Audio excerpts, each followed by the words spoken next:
The Cairo Rehab. Live a pain-free life.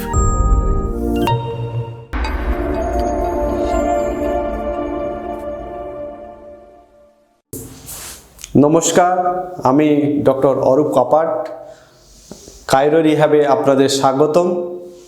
আজকের আমরা যে বিষয়ে আলোচনা করব সেটা হলো স্কোলিওসিস।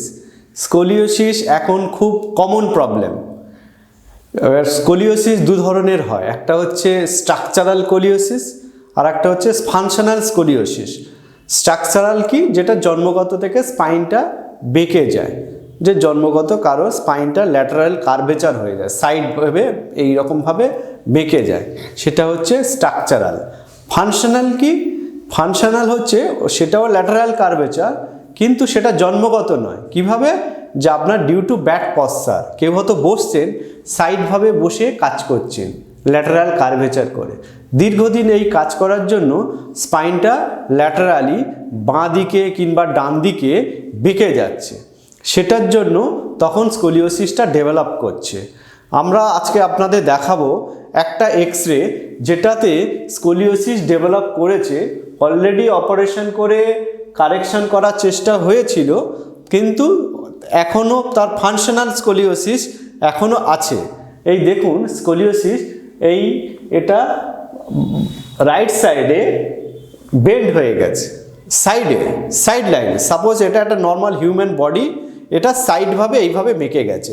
আপনারা স্পাইন যদি দেখেন, এটা একটা নর্মাল হিউম্যান বডির হচ্ছে স্কেলেটনটা আপনাদের যদি দেখায়, ঠিক এইভাবে থাকে। এখানে হচ্ছে সার্ভাইকাল স্পাইন C7, এটা হচ্ছে T12 থোরাসিক স্পাইন বা ডরসাল স্পাইন, এখানে হচ্ছে L5 লাম্বার স্পাইন, আর এখানে হচ্ছে স্যাক্রাম ভার্টিব্রাগুলো ফিউজ থাকে। এইবারে আপনারা এই দেখুন এইভাবে স্ট্রেট আছে। এবারে কেউ যদি এইভাবে বেঁকে কাজ করে কিংবা বেঁকে পড়াশোনা করে, বেঁকে কম্পিউটারে কাজ করে, ল্যাপটপে কাজ করে সাইডভাবে, সেটা বাঁ দিক হতে পারে কিংবা ডান দিক হতে পারে। এবার আপনি দীর্ঘদিন ধরে যদি এইভাবে সাইড বেন্ডিং মানে ব্যাড পশ্চারে কাজ করেন, তাহলে স্পাইনটা একদিকে বেঁকে যায়, সেটাই হচ্ছে স্কোলিওসিস। তাহলে প্রিভেনশন কি হলো? যে আপনারা যখনই বসবেন স্ট্রেটভাবে বসবেন, যেদিকে বেঁকে যাচ্ছে, সাপোজ এই দিকে বেঁকে যাচ্ছে, তার উল্টো দিকে স্ট্রেচ করবেন। স্কোলিওসিসের অনেক এক্সারসাইজ আছে যেগুলো আপনাদের পরবর্তী এপিসোডে আমরা আপনাদের দেখিয়ে দেব, কিন্তু বেসিক যেটা আপনারা করবেন, স্পাইনটাকে স্ট্রেট রাখবেন, সাইড ঝুঁকে অনেকক্ষণ কাজ করবেন না, কিংবা দুটো সাইড, বোথ সাইড স্পাইনটা স্ট্রেট থাকবে। এখন স্কোলিওসিস পেশেন্ট আমাদের কাছে প্রচুর আসে, ইভেন একজন স্কুল গার্ল, সে এসে তার স্পাইনটা বেঁকে গেছে। কি হলো না, সে যখন টেবিলে পড়াশোনা করে সাইডভাবে বেঁকে পড়াশোনা করে।